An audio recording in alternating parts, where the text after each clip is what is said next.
Good morning everyone, welcome to study light, making your study lighter and easier. आज हम करेंगे class 4th SST की second book का 6th chapter our mineral wealth. तो सबसे पहले, which vehicle should we use to save the environment, give reason. तो यहाँ दो पिक्चर दी गई हैं दो व्हीकल्स की, एक में है मोटर बाइक और दूसरे में है बाइसिकल। तो आप बताइए दोनों में से कौन सी सही रहेगी हमारे एनवायरनमेंट को सेफ रखने के लिए। तो ऑफ कोर्स हम बाइसिकल को चुनेंगे। इस पर आप टिक का निशान लगाइए और इसका रीज़न भी आपको बताना है कि हमने इसे क्यों चुना। तो इसका रीज़न यही है कि इसमें कुछ भी फ्यूल नहीं डलता है, इसलिए ये हमारे एनवायरनमेंट को किसी भी तरह से हार्म नहीं करती और साथ ही साथ हमारी एक्सरसाइज भी होती है। तो चलिए अपने लेसन पर आगे बढ़ते हैं हम। Minerals are substances found in rocks. अब हम सभी को पता है मिनरल्स क्या होते हैं, यानी कि खनिज पदार्थ जो कि हमें चट्टानों से मिलते हैं। All rocks have minerals in them. When a large quantity of a mineral is found in a rock, it is known as the ore of that mineral.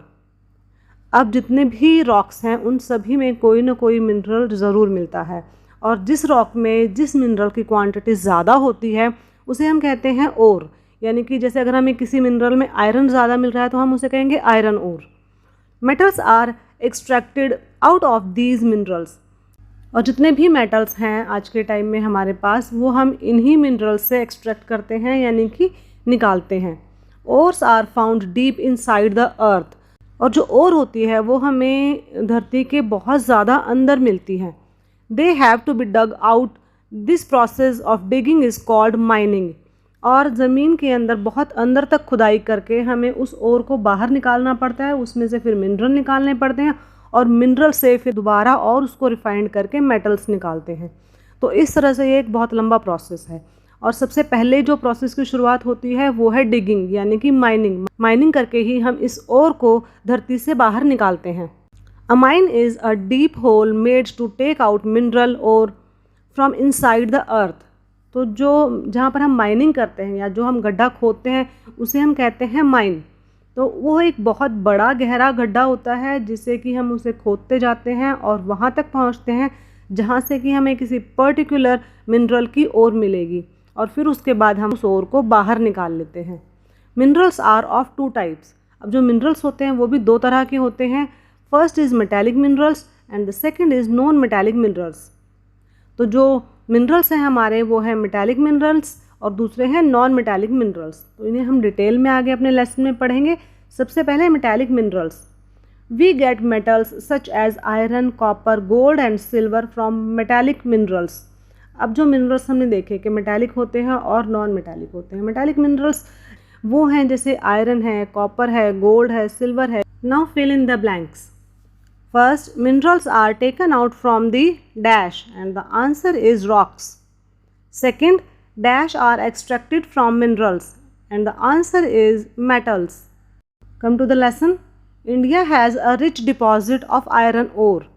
We get iron and steel from iron ore. अब हम जानते हैं कि India में iron और बहुत ज़्यादा तादाद में मिलती है और इससे हमें जो मिलता है वो है आयरन और स्टील, यानी कि आयरन और स्टील को हम एक्सट्रैक्ट करते हैं आयरन ओर से। India possesses 1/4 of the world's iron ore deposits. अब पूरी वर्ल्ड में जितना आयरन ओर है उसका 1/4 जो पार्ट है वो अकेले इंडिया में मिलता है। India is an exporter of iron ore. यहाँ तक कि हमारे पास इतना आयरन ओर है कि हम उसे विदेशों में एक्सपोर्ट भी करते हैं। The iron ore mines are located in Jharkhand, Orissa, Chhattisgarh, Madhya Pradesh, Karnataka, Goa and Maharashtra. तो हमारे देश के बहुत सारे राज्य हैं जहाँ से कि हमें आयरन ओर मिलती है, यानी कि जहाँ पर कि आयरन ओर्स की माइंस हैं वहाँ पर माइनिंग करके आयरन ओर को बाहर निकाला जाता है, और वो हैं झारखंड, उड़ीसा, छत्तीसगढ़, मध्य प्रदेश, कर्नाटका, गोवा और Maharashtra. Steel and iron are produced from iron ore in steel plants. अब जो स्टील और आयरन है वो आयरन ओर से बनाया तो जाता है, लेकिन जो हमें आयरन ओर मिलती है वो तो एक पत्थर की तरह मिलती है। अब उस पत्थर को तो हम डायरेक्ट उसको किसी भी चीज़ में यूज़ नहीं कर सकते, तो उसको रिफाइंड करके उससे आयरन अलग निकाला जाता है और जो उसके डस्ट पार्टिकल्स हैं या जिसमें जो अदर मटेरियल्स हैं उनको अलग कर दिया जाता है, और ये सारा काम होता है स्टील प्लांट्स में। Our country has many steel plants. The steel plants are located in Jamshedpur, Rourkela, Bhilai, Durgapur and Bokaro. अब इसी तरह के स्टील प्लांट्स हमारे देश में बहुत सारे हैं और उनमें से कुछ के लोकेशन के बारे में यहाँ बताया भी गया है। वो हैं जमशेदपुर में, राउरकेला में, भिलाई, दुर्गापुर और बोकारो में। Iron is an important metal. अब हम जानते हैं कि आयरन बहुत ही ज़्यादा इम्पॉर्टेंट मेटल है। हमारी एक छोटी सुई से लेकर हर जगह कहीं ना कहीं हम आयरन का इस्तेमाल ही करते हैं। आप अपने घर में एक बार चारों तरफ नज़र दौड़ाइए और देखिए कि कितने ज़्यादा आयरन की चीज़ें आपको अपने आसपास नज़र आएंगी। It is use to make many things like tools, machines, bridges, railway engines, coaches and utensils. अब यहाँ पर बहुत सारे यूजेस भी दिए गए हैं आयरन के। जैसा कि हम देख सकते हैं कि हमने बहुत सारी चीज़ों में इनका इस्तेमाल किया है। आपने अपने घर में भी नज़र दौड़ाई होगी, आपको बहुत सारी चीज़ें नज़र आई होंगी। दरवाजे, खिड़कियाँ, आपके स्टडी टेबल की कील, आपका मोबाइल फ़ोन, आपका फ़ैन, आपका टेबल, आपकी चेयर, सभी कुछ आयरन से बनी हुई है। तो इसी तरह यहाँ पर कुछ और एग्जाम्पल्स भी दिए गए हैं जो कि आयरन से बनते हैं, जैसे tools, machines, bridges, railway engines, coaches and utensils. अब यहाँ आपके लिए एक छोटी सी एक्टिविटी दी गई है। Look around and count the number of items made of iron that you use in day to day life. अब आप अपने चारों तरफ देखिए और काउंट कीजिए कि कितनी ऐसी चीज़ें हैं आपकी दैनिक जीवन में जो प्रयोग होती हैं जो आयरन से बनी हुई हैं। अब हम अपने लेसन पर आगे बढ़ते हैं। Bauxite is an ore that is use to produce aluminium. अब जिस तरह से हमने देखा आयरन ओर से हमें आयरन मिलती है, स्टील मिलता है, इसी तरह हमें बॉक्साइट से मिलता है एल्यूमिनियम। कोई भी मेटल हो वो हमें ओर से ही मिलता है, तो बॉक्साइट भी हमें ओर से मिलता है। और इसको जब हम साफ़ करते हैं, इसको जब हम रिफाइन करते हैं तो हमें मिलता है aluminium. Aluminium is use to make electric wires, utensils and aeroplanes. अब हमें पता है कि हमारे बहुत सारे जो सामान हैं, जैसे कि इलेक्ट्रिक वायर्स हैं या फिर हमारे जो घरों के बर्तन हैं या जो हमारे एरोप्लेन्स हैं, वो एल्यूमिनियम से ही बने होते हैं। Bauxite is mainly found in Rajasthan and Bihar. अब ज़्यादातर तो बॉक्साइट हमारे देश में राजस्थान और बिहार में ही मिलता है। Jharkhand, Orissa, Gujarat, Maharashtra, Madhya Pradesh and Tamil Nadu also have some reserves of bauxite. अब क्योंकि हम जानते हैं कि राजस्थान और बिहार में ही ज़्यादातर हमें बॉक्साइट मिलता है, यानी कि बॉक्साइट और मिलती है, लेकिन इसके अलावा कुछ और भी राज्य हैं हमारे जहाँ पर कि हमें इस तरह की और मिलती है जिससे कि हम एल्यूमिनियम बना सकते हैं। वो है Jharkhand, Orissa, Gujarat, Maharashtra, Madhya Pradesh and Tamil Nadu. Manganese is used to make steel and some alloys. Manganese एक और मेटल है जिससे कि हम स्टील बनाते हैं, और अलॉय मीन्स उसमें कुछ और अलग से कोई और दूसरा मतलब मेटल मिक्स करके एक तीसरा ही मेटल हम उसको क्रिएट करते हैं, बनाते हैं। India has large deposits of manganese. India में बहुत ज़्यादा तादाद में हमारे पास मैंगनीज है। Orissa and Madhya Pradesh are the biggest producers of manganese in the country. अब हमारे इंडिया में हमें सबसे ज़्यादा मैंगनीज कहाँ पर मिलता है, वो है उड़ीसा और Madhya Pradesh. Jharkhand, Karnataka, Maharashtra and Goa also have manganese reserves. अब लेकिन इन दो ही जगहों पर हमें सिर्फ मैंगनीज नहीं मिलता, इसके अलावा कुछ और भी हमारी स्टेट्स हैं जहाँ पर कि हमें ये और मिलता है, और वो हैं झारखंड, कर्नाटका, महाराष्ट्र और Goa. It is widely used in chemicals, steel and glass industry. अब जो मैंगनीज है वो ज़्यादातर कहाँ यूज़ होता है, केमिकल्स, स्टील्स और ग्लास इंडस्ट्रीज़ में। तो यहाँ पर हम सबसे ज़्यादा मैंगनीज का इस्तेमाल देखते हैं। Gold is an expensive metal. Most of our gold comes from Kolar gold fields in Karnataka.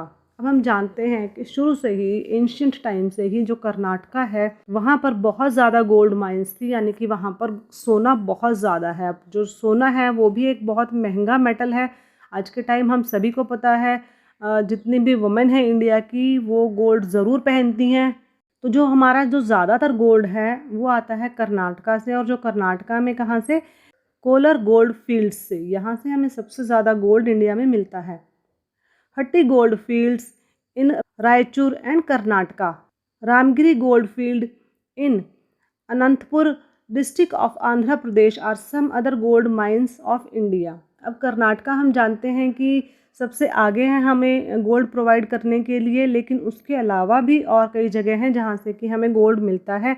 जैसे यहाँ दिए गए हैं आपको एग्जांपल, हट्टी गोल्ड फील्ड्स जो कि रायचूर है, इसके अलावा कर्नाटका तो है ही, साथ में जो रामागिरी गोल्ड फील्ड्स हैं जो कि अनंतपुर डिस्ट्रिक्ट में है आंध्र प्रदेश में, यहाँ से भी हमें गोल्ड मिलता है, यानी कि यहाँ भी हम गोल्ड माइनिंग करते हैं, खुदाई करते हैं और वहाँ से हम गोल्ड निकालते हैं।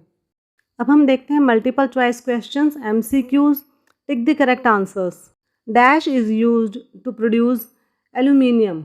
Options are A iron, B manganese और C bauxite. And the correct answer is C bauxite. Lesson में आगे बढ़ते हैं। अभी हमने पढ़े थे मेटालिक मिनरल्स और अब हम देखेंगे non metallic minerals. Coal, mineral oil or petroleum and natural gas are main non metallic minerals. अब ये वो मिनरल्स हैं जिन्हें हम एज अ फ्यूल इस्तेमाल करते हैं, जैसे कोल है, मिनरल ऑयल है या पेट्रोलियम है या फिर नेचुरल गैस है। ये सभी इस तरह के मिनरल्स हैं जिन्हें कि हम किसी न किसी रूप में अग्नि प्रज्वलित करने के लिए इस्तेमाल करते हैं, यानी कि एज अ फ्यूल हम इनका इस्तेमाल करते हैं। They are also called mineral fuels or fossil fuels. अब इन सब को हम इसलिए मिनरल फ्यूल्स या फिर फॉसिल फ्यूल्स के नाम से भी जानते हैं। Salt and gravel are also non metallic minerals. जो सॉल्ट या जो ग्रेवल है, जैसे कि जो सॉल्ट हम अपने घर में इस्तेमाल करते हैं खाने में, वो भी एक तरह का मिनरल है, लेकिन एक नॉन मेटालिक मिनरल है। Coal is the most commonly used fuel. अब हम जानते हैं कि जो कोल है वो ज़्यादातर यूज़ किया जाता है एज अ फ्यूल। हम जानते हैं पहले भी जब तक हमारे देश में इतने ज़्यादा गैस स्टोव्स वगैरह नहीं आए थे तो कोल का ही इस्तेमाल किया जाता था अंगीठी बनाने के लिए या फिर अपना चूल्हा जलाने के लिए। तो कोल को हम बहुत पहले से एज अ फ्यूल इस्तेमाल करते आ रहे हैं। It is used for cooking, producing electricity, running engines and factories. अब जो कोल है उसका इस्तेमाल कई तरह से होता था। हम उसका इस्तेमाल एज अ फ्यूल ही करते थे, लेकिन कुकिंग में करते थे, इलेक्ट्रिसिटी प्रोड्यूस करने के लिए करते थे। साथ ही साथ हम जानते हैं कि जो रेलवे इंजन थे वो भी पहले कोल से ही चलते थे। अगर अभी आपने फिल्मों में देखा होगा तो जो पहले के हमारे रेलवे इंजन्स थे उनमें जो एनर्जी थी वो हमें कोल से ही मिलती थी। इसके साथ साथ फैक्ट्रीज़ वगैरह में भी कोल का इस्तेमाल किया जाता है। The coal mining areas are Jharkhand, West Bengal, Madhya Pradesh and Chhattisgarh. सबसे ज़्यादा कोल जहां हमारे देश में मिलता है वो कुछ एरियाज़ हैं, झारखंड, वेस्ट बंगाल, मध्य प्रदेश और Chhattisgarh. Coal mines are located in Raniganj, Jharia, Dhanbad, कोबरा, नेवेली, बोकारो एंड करमपुरा। तो ये सारी जगह हैं पर्टिकुलर जहाँ पर कि कोल माइनिंग हमारे देश में होती है। It is used in making chemicals, drugs, plastics, fertilisers and cosmetics. अब कोल का इस्तेमाल ना केवल हम एज अ फ्यूल करते हैं बल्कि उसका इस्तेमाल हम कई और फील्ड्स में भी करते हैं, जैसे केमिकल्स में, ड्रग्स में, प्लास्टिक्स में, फर्टिलाइज़र्स में, यहाँ तक कि कॉस्मेटिक्स में भी कोल का जो इस्तेमाल है वो अब काफ़ी ज़्यादा फील्ड्स में होने लगा है। Coal is rightly called the black diamond of India. अब कोल को हम ब्लैक डायमंड के नाम से भी आजकल बुलाने लगे हैं क्योंकि कोल इससे काफ़ी ज़्यादा प्रॉफिट होता है इंडस्ट्रीज़ को। Petroleum is called the black gold. अब जिस तरह से कि हम कोल को ब्लैक डायमंड कहते हैं उसी तरह से पेट्रोलियम को भी ब्लैक गोल्ड के नाम से जाना जाता है। It is found deep under the surface of the earth. जो पेट्रोलियम है वो भी ज़मीन के बहुत ज़्यादा अंदर से हमें मिलता है। It is called fossil fuel because it is formed from the remains of the ancient land and sea creatures. अब हमें पता है फॉसिल फ्यूल्स बहुत ज़्यादा सदियों में बनता है। जो हमारे जितने भी मिनरल्स हैं वो भी हज़ारों लाखों टाइम में बनते हैं, हज़ारों लाखों साल अगर कोई चीज़ ज़मीन के नीचे दबी रहे तो इस तरह के मिनरल्स बनते हैं। इसी तरह से जो फॉसिल फ्यूल्स हैं, अब जो भी पुराने एंशियंट टाइम के जो भी पेड़ पौधे थे या जो सी क्रिएचर थे या जो लैंड एनिमल्स थे, जब वो पानी में चले गए और वहाँ पर वो दब गए, उसके बाद समंदर में और परतें जमती चली गई, मिट्टी की और ज़्यादा जमती चलेगी और इस तरह से जो नीचे दब गया वो प्रेशराइज हो गया और इस तरह से जो एक फ्यूल निकला या जो कहीं जो तरल निकला उनकी बॉडी से, उसे हम फॉसिल फ्यूल की तरह इस्तेमाल करते हैं। The remains when exposed to heat and pressure under the earth's surface are changed into oil and gas. अब जैसे कि मैंने आपको बताया कि जब उनके ऊपर बहुत ज़्यादा प्रेशर पड़ा और बहुत ज़्यादा हीट जनरेट हुई वहाँ पर, तो उस प्रेशर और हीट की वजह से जितने भी रिमेन्स वहाँ अंदर गए थे समंदर में, चाहे वो पेड़ पौधे थे, चाहे एनिमल्स थे, कुछ भी था, उन वो प्रेशर और हीट की वजह से दबते चले गए। और जो वहाँ पर प्रोड्यूस हुआ, चाहे वो ऑयल प्रोड्यूस हुआ, चाहे वो गैस प्रोड्यूस हुई, उसी को हम फॉसिल फ्यूल के नाम से जानते हैं, यानी कि ऐसा फ्यूल जो कि फॉसिल्स से बना है। The process takes over thousands of years. तो ये पूरा प्रोसेस जो है बहुत लंबा है, इसमें हज़ारों हज़ार साल लगते हैं, तब कहीं जाके हमें कोई मिनरल या कोई फॉसिल फ्यूल मिलता है। Petrol, diesel, kerosene and cooking gas are the products which we get from petroleum or mineral oil. अब जितनी भी हमें चीज़ें हम आज के टाइम में देखते हैं, पेट्रोलियम है, चाहे डीजल है, कैरोसिन है या फिर कुकिंग गैस है, ये सारी चीज़ें हमें कहीं ना कहीं पेट्रोलियम से और मिनरल ऑयल से मिलती है। जो हमारी जो डीजल है, जो पेट्रोल है, जो कैरोसिन है, वो पेट्रोलियम की ही कैटेगरी में आते हैं। जब इनको हम अलग अलग लेवल पर रिफाइंड करते हैं तो इनके नाम बदलते जाते हैं। Oil wells are drilled to pump out the crude oil. Oil wells जो होती है यानी कि तेल के कुएं, तो वहाँ से जब हम तेल बाहर निकालते हैं उन्हें हम कहते हैं ऑयल वेल्स। और जब हम वहाँ से तेल बाहर निकालते हैं तो वो क्रूड ऑयल होता है, यानी कि वो इम्प्योर होता है, उसके अंदर बहुत सारी इम्प्योरिटीज़ मिक्स होती हैं। उसमें पानी भी मिक्स होता है, उसमें कीचड़ भी होती है, उसमें बाकी के मिनरल्स भी मिक्स होते हैं, बाकी की और गंदगी भी होती है। तो जब हम उसको प्योर कर देते हैं, साफ़ कर देते हैं, उसके बाद वो बनता है पेट्रोलियम। फिर पेट्रोलियम को जब हम और साफ़ करते जाते हैं अलग अलग लेवल्स पर, तो अब बनता है पेट्रोल, डीजल, कैरोसिन, बाकी जितने भी हमारे फॉसिल फ्यूल्स हैं वो बनते जाते हैं। लेकिन जब हमें वो सबसे पहले मिलता है तो क्रूड ऑयल के रूप में ज़मीन से मिलता है, which is further refined to make it usable. जैसे कि मैंने अभी बताया कि इसको बाद में फिर साफ़ करके इस्तेमाल के लायक बनाया जाता है। Oil fields are situated in Digboi in Assam and Cambay and Ankleshwar in Gujarat. तो हमारे पास जो ऑयल फील्ड्स हैं वो है दिग्बोय आसाम में। आसाम को तो हम सभी को पता है, वहाँ बहुत ज़्यादा तेल है हमारे पास। इसी तरह से कैम्बे और अंकलेश्वर जो कि गुजरात में है, वहाँ पर भी हमारे पास ऑयल फील्ड्स हैं। Another important oil field is off the coast of Mumbai. इसके अलावा एक बहुत ही इम्पॉर्टेंट ऑयल फील्ड है हमारे पास जो कि मुंबई के तट पर है। It is called Bombay high, जिसे हम बॉम्बे हाई के नाम से जानते हैं। और ये जो बॉम्बे हाई है या जो ये ऑयल फील्ड है, इसमें जो ऑयल है वो समंदर के अंदर से एक्सट्रैक्ट किया जाता है, यानी कि समंदर के अंदर से तेल बाहर निकाला जाता है। The refineries that purify crude mineral oil are located in Digboi, Kochi, Mathura, Haldia, Barauni, Mumbai and Chennai. अब हमें पता है कि जितनी भी ऑयल फील्ड्स हैं जहाँ वहाँ से जो तेल निकाला जाता है वो क्रूड मिनरल ऑयल होता है, यानी कि वो जो इम्प्योर कहेंगे हम उसको, इस तरह का मिनरल ऑयल होता है जिसे कि हम डायरेक्टली यूज़ नहीं कर सकते। तो उसको प्योरीफाई करने के लिए हमारे पास बहुत सारे रिफाइनरीज़ हैं जो कि अलग अलग जगह पर हैं, और वो हैं दिग्बोय, कोची, मथुरा, हल्दिया, बराउनी, मुंबई और चेन्नई में। In some of the oil fields, natural gas is also found, which is used as CNG, means compressed natural gas.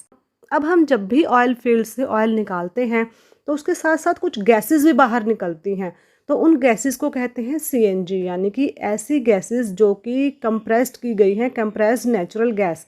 Petroleum is used for dry cleaning, as lubricating oil in vehicles और machines, printing ink and vaseline. अब जो petroleum है, petroleum हम जानते हैं बहुत अलग अलग तरह से इसके यूज़ होते हैं। जैसे कि हम यूज़ करते हैं ड्राई क्लीनिंग में। ड्राई क्लीनिंग हमें पता है बिना पानी के कपड़ों को साफ़ किया जाता है, तो उसमें पेट्रोलियम से कपड़े साफ़ किए जाते हैं। साथ ही साथ हम इसको यूज़ करते हैं व्हीकल्स में ल्यूब्रिकेंट ऑयल के रूप में, यानी कि जो हमारे व्हीकल्स की जो मशीनरी है या बाकी जो अदर मशीनरीज़ हैं फैक्ट्रीज़ में या इंडस्ट्रीज़ में, वहाँ भी हम पेट्रोलियम को एज ए लुब्रिकेंट यूज़ करते हैं, यानी कि मशीनों में तेल डाला जाता है ताकि आपस में एक दूसरे से टकराकर घिसे नहीं उनके पार्ट्स। इसी तरह प्रिंटिंग इंक के रूप में भी हम पेट्रोलियम का इस्तेमाल करते हैं। जो भी प्रिंटिंग प्रेस है हमारी, जो हमारे न्यूज़पेपर हैं, बुक्स वगैरह हैं जो प्रिंट होकर आती हैं, जो इनकी इंक है इसमें भी कुछ पार्ट पेट्रोलियम का होता है। साथ ही साथ हम देखते हैं कि जो हमारी वैसलीन है, जो हम अपने होठों पर, पैरों पर या हाथों पर लगाते हैं, वो भी पेट्रोलियम से ही बनती है, इसीलिए हम उसको कहते हैं petroleum jelly. It is also used to make paraffin oil, shoe polish and candles. अब इन सारी चीज़ों के अलावा भी पेट्रोलियम के कुछ यूजेस हैं, जैसे पैराफिन ऑयल बनाने के लिए, जैसे शूज़ पॉलिश बनाने के लिए या फिर कैंडल्स बनाने के लिए। Iraq and Saudi Arabia are the largest suppliers of petroleum oil in the world. अब हम देखते हैं कि इंडिया के कई स्टेट्स में हमें पेट्रोलियम मिलता है, लेकिन वर्ल्ड में अगर हम देखें, मेजर करें, अगर कंपैरिजन करें वर्ल्ड में, तो सबसे ज़्यादा पेट्रोलियम मिलता है इराक और सऊदी अरेबिया में। पूरे वर्ल्ड को इन्हीं दो कंट्रीज से सबसे ज़्यादा पेट्रोलियम की सप्लाई होती है। अब हम पहले देखते हैं no more. An area with many oil wells is called an oil field.